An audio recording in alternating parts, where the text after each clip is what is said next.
E aí galera, tudo bem com vocês? Vamos para mais uma edição do 6x1 Responde, aquele quadro em que vocês fazem perguntas, eu as respondo no vídeo, você vem aqui nos comentários e deixa outra pergunta para a próxima edição, e assim a gente vai se retroalimentando até o fim dos tempos. Desde o início eu peço para você deixar o like no vídeo, se inscrever no canal caso ainda não seja inscrito, usar os comentários para opinar sobre cada um dos assuntos e também deixar o seu questionamento para a próxima edição. Esse vídeo é feito com o apoio da Betfair, site de apostas esportivas que é patrocinador master do Cruzeiro, então se você gosta desse universo das apostas esportivas, dá uma prioridade para a Betfair, porque é a única casa de apostas que efetivamente bota dinheiro no Cruzeiro. Betfair que segue com a oferta para novos clientes de até R$200 em aposta grátis. Basta você entrar pelo link da descrição, fazer o seu cadastro que é super simples e rápido, e o valor que você investir no primeiro depósito, até R$200, a Betfair dobra para você. Essa oferta é exclusiva para novos clientes, mas caso você já seja um cliente cadastrado na Betfair, sempre tem algumas ofertas específicas também. Por exemplo, final de semana, sábado e domingo, sempre tem R$1 ou R$2 de aposta grátis para você resgatar no jogo que quiser, fazer uma múltipla. É um dinheiro que a Betfair te dá todo final de semana mesmo para você dar uma zoada. Tem outras possibilidades lá, como o Segure Esta Bolada, lá ele, né, que é uma forma de você ganhar um dinheiro sem apostar a sua grana. Você precisa apenas responder perguntas com sim ou não, né? Se você acertar 15 perguntas em sequência, você ganha R$5.000. E é uma modalidade que você joga gratuitamente, você não aposta o seu dinheiro, né? Você tenta ali acertar as apostas, se você ganhar, deu bom. Se você perder, você perdeu um dinheiro que você não tinha, tá? Mas o que eu sempre lembro, galera, aposta sempre com responsabilidade para que você possa se divertir. Começo com a pergunta do Ederson Júnior. Faça cenários excelente, ótimo, bom, regular, ruim e péssimo para a temporada 2024. Ederson, obrigado pela pergunta. Puta merda, hein? Você foi longe aí, mas vamos lá. Se você quer um excelente é Cruzeiro ganhar Campeonato Mineiro, Sul-Americana e Campeonato Brasileiro, de preferência ganhando todas as partidas sem tomar nenhum gol e fazendo 300 gols, tá? O excelente é excelente, né? Mas basicamente excelente seria ganhar tudo. Um cenário ótimo. Cruzeiro ganhar o campeonato estadual para cima do Atlético, a gente já tá na final, então sim, essa é uma expectativa realista e é um desejo bem possível pelo que a gente viu as duas equipes demonstrando nessa temporada, ainda que o Atlético até seja favorito na minha opinião, porque tem um elenco mais caro, mais rico e mais talentoso. Mas um cenário ótimo seria o Cruzeiro então ganhar o Campeonato Mineiro, ganhar a Sul-Americana e terminar... Eu vou colocar entre os 10 primeiros do Campeonato Brasileiro, porque se não terminar entre os 6, não faz diferença. Se a gente ganhar a Sul-Americana, a gente tem vaga na próxima Libertadores, né? Não precisa pegar necessariamente G6. Mas então é isso. Metade superior da tabela, tá? Não nem falar em rebaixamento em nenhum momento, né? Brigar na parte de cima, título da Sul-Americana e também aí um título mineiro, né? Que eu acho que seria bem legal. Um cenário bom, Cruzeiro ganhar aí o Campeonato Mineiro para cima do Atlético, pegar pelo menos semifinal de Copa Sul-Americana e um top 8 aí no Campeonato Brasileiro, que geraria pra gente ali uma pré-Libertadores, por exemplo. Eu acho isso um cenário bom, né? Não sofremos, título na estante, né? Um título mineiro que não é tão relevante, mas pela rivalidade vale, e uma boa campanha na Sula. Cenário regular, o Cruzeiro passar de fase na Copa Sul-Americana, mas eventualmente parar em oitavas ou quartas de final, fazer um Campeonato Brasileiro que nos dê apenas vaga na próxima Sul-Americana, e aí no Campeonato Mineiro, eu acho que se a gente perder o Campeonato Mineiro, vai ser regular, mas é claro que depende da forma que se perde, né? Tomar goleada, por exemplo, é uma coisa inadmissível em qualquer clássico, mas dependendo da forma que for perdido aí, né, entregando ali o objetivo numa Sul-Americana e no Brasileiro, a gente dá uma relevada, mas bom não vai ser. Num cenário ruim, o Cruzeiro perderia o Campeonato Mineiro pro Atlético, ficaria na fase de grupos da Copa Sul-Americana, tá, não classificando pro mata-mata, e faria um Campeonato Brasileiro lutando contra o rebaixamento, né, que seria basicamente o que foi a última temporada do Cruzeiro. Isso seria bem ruim. E um cenário péssimo envolve perder o Campeonato Mineiro pro Atlético, não passar de fase na Sul-Americana e ser rebaixado no Campeonato Brasileiro. Isso sim seria uma coisa péssima, tá? Então acho que deu para fazer aí dentro da sua subdivisão, né, nas 6 possibilidades. Espero realmente que o Cruzeiro fique aí numa faixa mais intermediária, porque o excelente, por exemplo, eu acho que é impossível, né? A gente vai estar aqui falando de uma questão que não faz muito sentido lógico, né? Mas se for um ano de bom pra cima aí, já tá filé. O OCC42 pergunta: Grande Emerson, é verdade que o Campeonato Mineiro não oferece premiação ao vencedor? OCC, obrigado pela pergunta. pergunta, sim, é verdade, tá? O Campeonato Mineiro, ele oferece apenas um valor fixo que é pago para os clubes no início do torneio, né? Um valor por participação, digamos assim, e aí não tem nenhum outro valor, nenhum acréscimo durante a competição. Então, os anos que o Cruzeiro, por exemplo, nem passou para a semifinal do Campeonato Mineiro, recebeu alguma coisa por isso ou deixou de receber? Não, o valor da cota que o Cruzeiro recebeu foi fixo, né? Normalmente Cruzeiro e Atlético recebem o mesmo valor, a América recebe um pouco menos e os clubes do interior recebem bem menos, tá? Então, é um valor fixo que o Cruzeiro já recebeu, inclusive, pelos jogos dessa temporada, não tem nenhum tipo de bonificação por conquista. Mas é claro que, por exemplo, ficar entre os 4 e garantir vaga na semifinal já te garante vaga na Copa do Brasil do outro ano. Então tem uma relevância financeira nesse aspecto também, né? Pensando na próxima temporada. E tem a questão esportiva, né? Qualquer campeonato que você joga, você quer que o time ganhe, tá? Então o Cruzeiro não tem um valor extra de grana, mas tem a questão até da bilheteria, né? Já teve uma bilheteria legal na semifinal contra o Tombense e na decisão contra o Atlético tem até a expectativa aí de bater recorde de público, da gente ter realmente um grande público lá e ganhar o título, né? Porque é o que mais importa. Então a grana que se faz aí é com bilheteria, a competição em si não paga nada mais. O Vitor Tadeu pergunta: acompanho diariamente as notícias do Cruzeiro e curto seu trabalho. Obrigado. Você acha que para nós torcedores estamos carentes de fontes confiáveis de notícia, até porque só dá para confiar no Samuel Venâncio e no Deus me dibre? Vejo muito torcedor caindo em fake news ainda. Vitor, obrigado pela pergunta, obrigado aí por gostar, acompanhar meu trampo, continua acompanhando, irmão, dá uma moral para nós.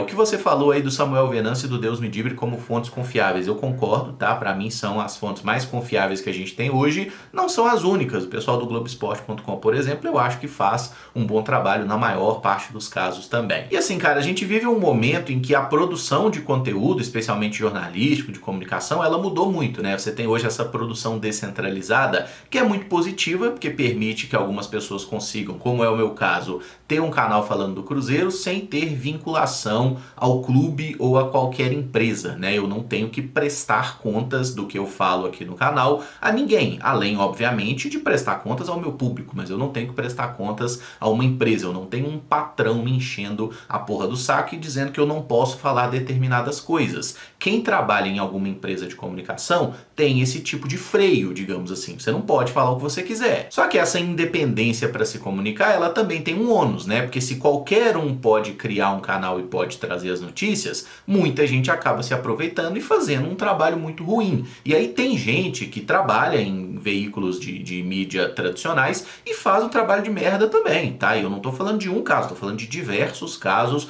Não vou ficar aqui citando o nome porque não tem porquê. Mas tem muita gente ruim de serviço e que vive de inventar mentira, de dar notícia falsa e por trabalhar em algum veículo importante, tem certa relevância, as pessoas acreditam e isso gera engajamento e se retroalimenta, né, para usar a palavra que eu gosto muito de usar no início desse quadro. É algo que, tipo assim, o cara faz um serviço de merda, todo mundo sabe disso, mas as pessoas clicam, as pessoas assistem, então as pessoas continuam contratando esse tipo de profissional. E como é que se combate isso? É com informação, é com tempo, é com discernimento, é você entender quais são fontes que têm alguma credibilidade ou quais que não têm. Isso é construído através do tempo. Então, quando você vê que tem determinado fulano ali que dá um monte de barrigada, que toda hora joga um nome e nenhum se concretiza, você já tem que falar, ok, quando vem desse camarada aqui, vamos manter um pezinho atrás, de preferência os dois, né? Porque provavelmente não vai se concretizar. É uma questão de observação. Então, eu não posso ficar aqui dizendo você deve consumir isso ou você não deve consumir. Agora, quando vem de certas fontes, eu simplesmente falo, não é uma fonte confiável, então não tem por que repercutir no canal, tá?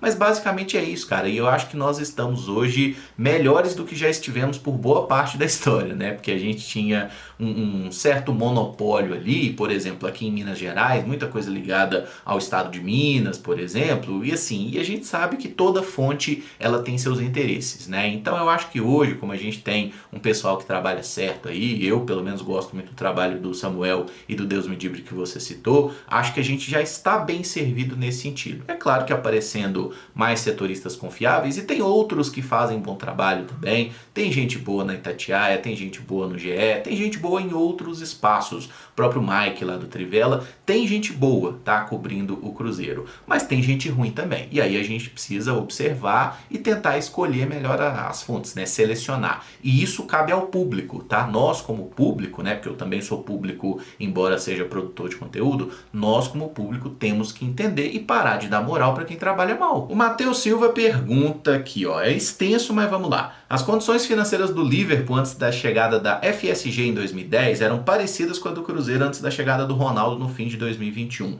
Mesmo com muitos erros, o clube inglês voltou a trilhar o caminho das grandes conquistas e hoje tem um dos melhores elencos do futebol mundial. Baseado nisso, você gostaria que o Cruzeiro um dia fosse adquirido pela FSG? E se isso acontecer, você passará a torcer pelo Liverpool? Muito obrigado pelas informações, um abraço. Matheus, obrigado pela pergunta, um abraço para você também. Assim, só fazendo uma retificação aí, a situação financeira do Liverpool em 2010, ela era uma merda mesmo. O Liverpool tava bem fodido das pernas, tava ruim para eles. Mas o Cruzeiro que o Ronaldo pegou foi muito pior que o Liverpool, porque o Cruzeiro não estava só endividado, o Cruzeiro estava endividado na Série B, quase caindo para a Série C. O Liverpool estava lá na elite, né? A temporada anterior à aquisição, o Liverpool ficou em 7º lugar no campeonato inglês. No primeiro ano do FSG aí, eles ficaram em 6º. Então era um time metade de cima da tabela da Inglaterra. O Ronaldo pegou o Cruzeiro quase caindo para a Série C. Então tem uma diferença grande. Pelo que eu vi, a questão da dívida, né? A dívida que o Liverpool tinha na época era algo entre 200 e 300 milhões de libras, que se a gente converter para a moeda de hoje, é uma dívida maior que a do Cruzeiro. Mas aí tem um detalhe, né? O Liverpool devia em libra ganhando em libra. O Cruzeiro deve em real. Então é como se o Cruzeiro tivesse devendo 300 milhões. Se o Cruzeiro devesse 300 milhões, estava só alegria.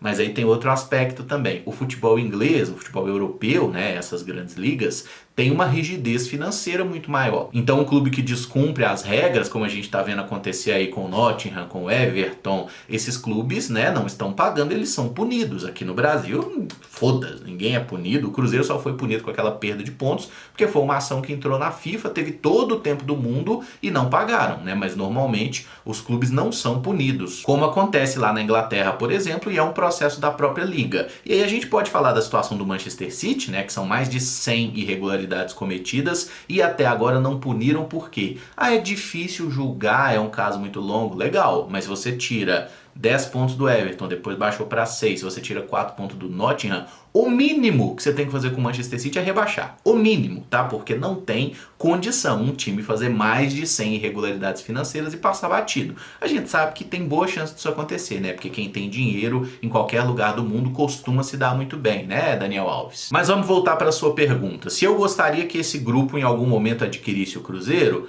cara, assim, parece que é um pessoal que trabalha bem, né? O pessoal que pegou o Liverpool numa situação ruim, patinou muito, né? Tanto que na primeira temporada de 2010, eles tinham Gerrard, eles tinham Fernando Torres, eles vendem o Ninho Torres, inclusive, pro Chelsea, e aí gastam uma grana comprando Andy Carroll, horroroso, deu muito errado, e compra o Luis Soares também, né? Tipo, na mesma janela ali, início de 2011, né? Salvo engano, foi essa movimentação que aconteceu. Então, deu muito certo por um lado, deu muito errado por outro, mas no final das contas, depois da chegada do Klopp, principalmente, o Liverpool se achou, né? E conseguiu ganhar tudo, inclusive uma Champions League na final contra o Tottenham, e esse é o motivo pelo qual eu não vou torcer pelo Liverpool em nenhum momento. Eu não tenho nada contra o Liverpool, tá? Dos clubes ingleses ali, eu não gosto do Arsenal, o resto, irmão, pra mim tá tranquilo. O próprio Chelsea também eu não tenho grande rivalidade, Manchester United de boa, Manchester City, Liverpool, enfim, pra mim tudo de boa, eu não sou de ficar odiando muita gente não. O meu ódio ele é mais concentrado mesmo, eu não gosto do Atlético Mineiro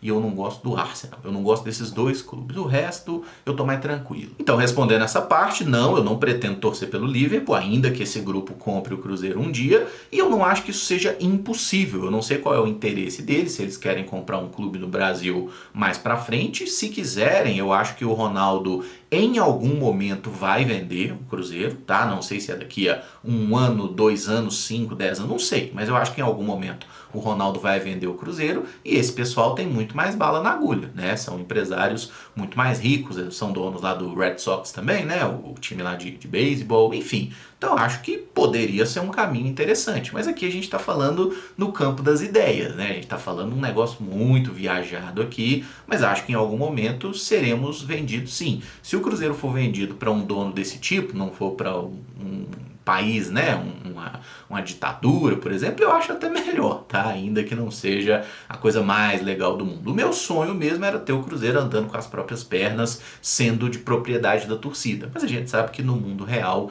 isso é praticamente impossível acontecer. Jordan Romanowski pergunta: aproveitando as notícias dos rivais e outros clubes se desfazendo de alguns atletas, o que acha do volante Galopo do São Paulo e do Patrick do time de Penas? Esse último mais difícil por se tratar do rival, mas se fosse o caso, mandamos nosso melhor lateral, o zagueiro Palácios, para eles. Jordan, obrigado pela pergunta. Essa do Patrick eu não vou nem render, mano, porque eu não acho que ele seria uma boa opção pro Cruzeiro, tá? Eu gostava do Patrick na época de Sport, que ele era até mais volante, né? Depois que ele virou esse ponta esquerda aí, foi assim no Inter, foi no São Paulo, no Atlético, eu acho que o futebol dele caiu um pouco, tá? Mas enfim, não é um jogador que eu gostaria no Cruzeiro, pela rivalidade com o Atlético, por ser um cara que não vem jogando bem nos últimos anos e por ser caro pra cacete, tá? O Patrick tem um salário muito alto, então não vou nem render essa aí. Com relação ao Galopo do São Paulo, eu acho que é um jogador muito interessante, né? Porque você até falou dele como volante, ele já jogou como volante, mas ele pode ser um meia central, então poderia ser um substituto eventual para o Matheus Pereira, pode jogar pelos lados do campo, eu sei que no Banfield, por exemplo, ele teve uma fase boa jogando como um meia esquerda, até fazendo uns golzinhos. No São Paulo ele teve uma fase jogando de falso 9 e foi uma posição que ele também se adaptou bem, né? Na temporada 2023, por exemplo, ele começou muito bem, tinha 8 gols marcados no Paulistão, estava jogando muita bola o Galopo, mas aí sofreu uma grave lesão, não jogou mais na temporada, né? Ruptura de ligamento, salvo engano, e aí ele não jogou mais em 2023, voltou agora e tá sem espaço lá com o possante Thiago Carpini. No dia que eu tô gravando esse vídeo, saiu uma notícia aqui que o Galopo fechou uma parceria aí com uma agência, né, que trata lá do futebol italiano, e esse jogador tá tentando buscar um mercado lá na Itália. Ano passado, inclusive, chegou a ter um rumor que ele poderia até ser convocado para a seleção italiana, porque ele é argentino e tem a dupla cidadania italiana, né? Ele poderia jogar, neste momento ele pode jogar por qualquer uma das duas seleções, mas aí ele machucou, não aconteceu, né? Foi o que aconteceu, por exemplo, com o Matteo Retegui, né, que na época estava no Tigre, a Itália convocou, até fez gol por lá, e aí tá dando sequência lá no seu futebol agora, no futebol italiano. Então acho que a ideia do Galopo é abrir esse mercado na Europa, é jogar na Itália. Se porventura for possível contar com esse jogador por um empréstimo com opção de compra, eu acho que seria interessante, né? O São Paulo pagou algo na casa de 5 milhões de euros por ele, foi uma compra importante, não sei nem se pagou tudo, mas foi uma compra importante, e é um jogador que o São Paulo não abriria mão facilmente. Pagar uma caralhada de dinheiro aí nesse cara? Não acho que valeria a pena pela lesão grave, ele não voltou a jogar em alto nível, mas se fosse possível um empréstimo com opção de compra, como a diretoria do Cruzeiro gosta bastante, eu acho que seria um jogador bem interessante para ter no elenco. Poderia jogar na vaga do Matheus Pereira, pode jogar mais recuado, pode jogar pelas pontas, acho que é um jogador que tem qualidade e agregaria ao elenco do Cruzeiro. Eu gosto do futebol dele, se viesse acharia uma ótima, mas até o momento parece que não tem muita especulação nesse sentido e a ideia do jogador é abrir mercado, é jogar lá na Itália. O Ramon Diniz pergunta: com o retorno do Moreno ao Cruzeiro, ele fará a 4ª passagem pelo clube, mesmo que para um jogo festivo. Teve algum jogador que tenha ido e voltado tantas vezes? Ramon, obrigado pela pergunta. Assim, eu dei uma pesquisada aqui e achei apenas um jogador, tá? Que teve aí 4 passagens pelo Cruzeiro. Se você já sabe esse nome, já responde aí. Inclusive, se você souber outros nomes, também podem ir adicionando aí, tá? Porque pela minha busca eu só achei um. Mas tem uns caras com 3 passagens, né? Tem o Lucas Silva aí no elenco atual. Eu lembrei do Fábio Júnior de cara, assim, que foi um cara que teve 3 passagens pelo Cruzeiro ali, 98, aí ele vai pra Itália, volta em 2000, depois volta em 2002, né? Depois vai jogar no rival, enfim, vai entender. E aí, já descobriu qual que é o nome, o jogador aí das 4 passagens? Vamos parar de resenha, parar de suspense besta, porque não é João Kleber. Marcelo Ramos, tá? Ele começa no Bahia e é comprado pelo Cruzeiro em 95, tá? Marcelo Ramos chega, mete muito gol em 95, 96, e aí ele é comprado pelo PSV da Holanda, né? Que buscou o Ronaldo 2 anos antes, buscou o Marcelo Ramos aqui no Cruzeiro também. Ele joga um ano lá no PSV e em 97 ele volta ao Cruzeiro para sua 2ª passagem pelo clube. Aí fica 97, 98, 99 e o início de 2000. Depois da Sul Minas 2000, o Marcelo Ramos deixa o Cruzeiro. E o engraçado é que ele tem uma curta passagem ali de 3 meses aproximadamente pelo Palmeiras, vai inclusive até as finais da Libertadores com o Palmeiras, tá? O Palmeiras perdeu a decisão pro Boca e no segundo semestre ele vai pro São Paulo, tá? O Marcelo Ramos passou então em 2000 por esses 3 clubes,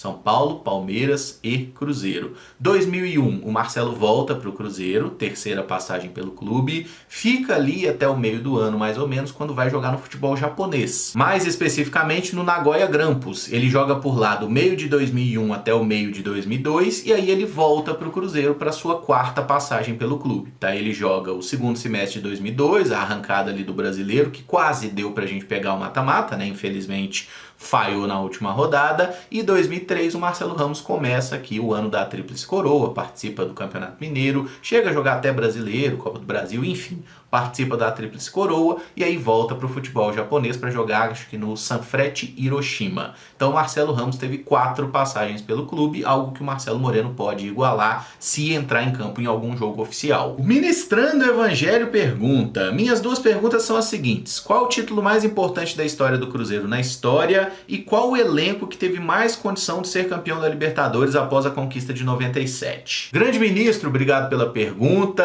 Eu acho que o maior título da história do Cruzeiro é muito fácil: Taça Brasil de 1966, que colocou o Cruzeiro no mapa do futebol brasileiro e que mudou totalmente a estrutura do futebol nacional, tá? Então a Taça Brasil de 66, aquele cacete que o Cruzeiro deu no Santos do Pelé, pra mim é o título mais importante da história do nosso clube. Obviamente eu não pude vivenciá-lo. E o time que teve mais condição de ser campeão da Libertadores fica entre 2. A gente pode falar 2009, porque o Cruzeiro teve na decisão, né, ganhando a final no segundo tempo dentro de casa e entregou a rapadura, que foi ridículo, mas acho que o time que tecnicamente tinha mais qualidade e olhando os adversários também, 2014, cara. A Copa Libertadores de 2014, ela tava na nossa mão, né? Era só o Cruzeiro fazer a obrigação, passar pelo São Lourenço ali, mas perdeu o gol demais, deu tudo errado, o time do Papa, eu não consigo explicar aquele jogo até hoje, né? Aquela eliminatória, o Cruzeiro perde por 1-0 na Argentina e no Mineirão fica apenas num empate por 1-1, né? Que a gente tomou um gol no comecinho da partida, numa falha defensiva, e aí precisava virar para 3-1. Criamos para isso, perdemos muitos gols naquele dia e era uma Libertadores muito acessível, até pelos outros times da semifinal também, tranquilo, Nacional do Paraguai estava lá, enfim, era pra gente aquele ano de 2014 ali, mas infelizmente o Cruzeiro parou nas quartas de final,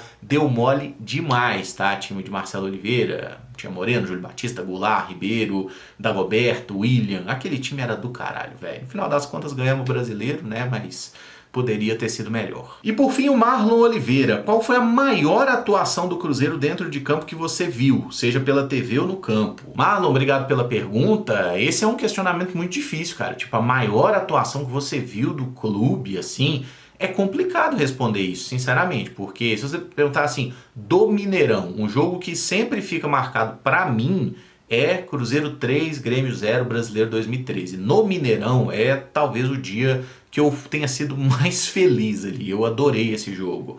Cruzeiro 5, Estudiantes 0, aquele jogo na Arena do Jacaré, Libertadores de 2011, né? Foi um jogo maravilhoso também, cara. Foi um dia espetacular, foi muito bom. Mas tipo, clássicos contra o Atlético, o 6-1, é um absurdo o 6-1, saca? Você entrar num jogo podendo ser rebaixado, né? A carga de desespero que tinha ali na Arena do Jacaré e você conseguir aplicar uma goleada desse tamanho pra cima do seu grande rival, é um negócio surreal. As goleadas de 5-0 foram maravilhosas.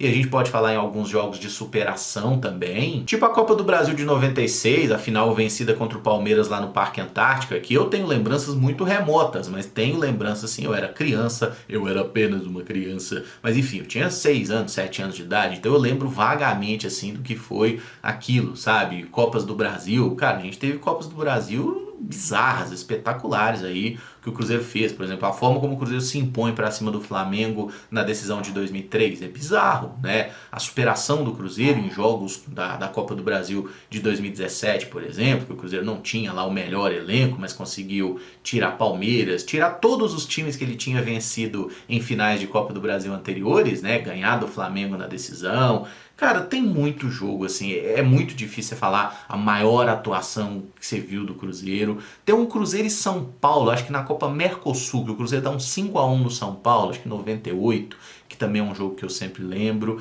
Enfim, como eu não tive a capacidade de responder apenas um, eu citei alguns, e vocês podem adicionar outros jogos para sempre aí também, porque teve muito jogo da hora do Cruzeiro, cara, assim, que eu vi do estádio, enfim, teve muito jogo bom. O Cruzeiro, ele faz raiva na gente, mas ele dá alegria demais também, né? Aquela fala, ser Cruzeiro é bom demais, ela tem um fundo de verdade. E eu vou encerrar esse vídeo por aqui. Se você gostou, eu peço que deixe o like, se inscreva no canal caso ainda não seja inscrito, use os comentários aí para opinar sobre cada um dos assuntos, para deixar seu questionamento para a semana que vem. Muito obrigado por acompanhar, um abraço e até o próximo vídeo. Valeu!